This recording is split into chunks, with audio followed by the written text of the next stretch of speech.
পশ্চিমা বিশ্ব যখন মধ্যপ্রাচ্যের উত্তেজনাকে নিয়ে চিন্তিত, তখন আরেকটি ভয়ঙ্কর খবর বিশ্বমোড়ল যুক্তরাষ্ট্র ও ইসরায়েলের জন্য। ইরান আরও শক্তিশালী হতে চলেছে।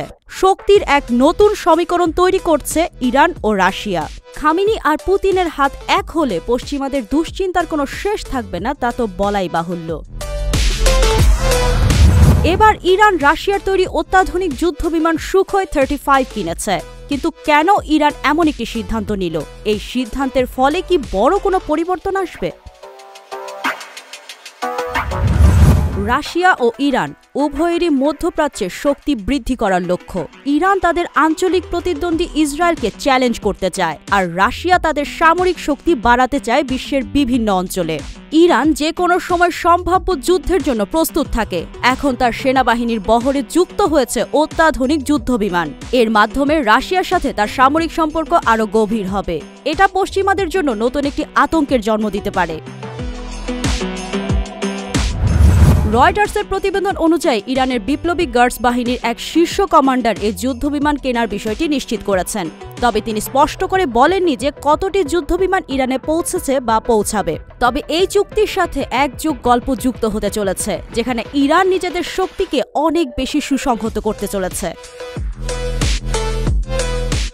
খাতাম আল আনবিয়া সেন্ট্রাল হেডকোয়ার্টারের উপর সমন্বয়ক আলী সাদমানি বলেন, যখনই প্রয়োজন হয় আমরা আমাদের বিমান, স্থল ও নৌবাহিনীকে শক্তিশালী করতে সামরিক সরঞ্জাম ক্রয় করি। পাশাপাশি সামরিক সরঞ্জাম উৎপাদনের গতিও ত্বরান্বিত হয়েছে। উত্তেজনা বাড়াচ্ছে ইরান ইসরায়েল দ্বন্দ্ব।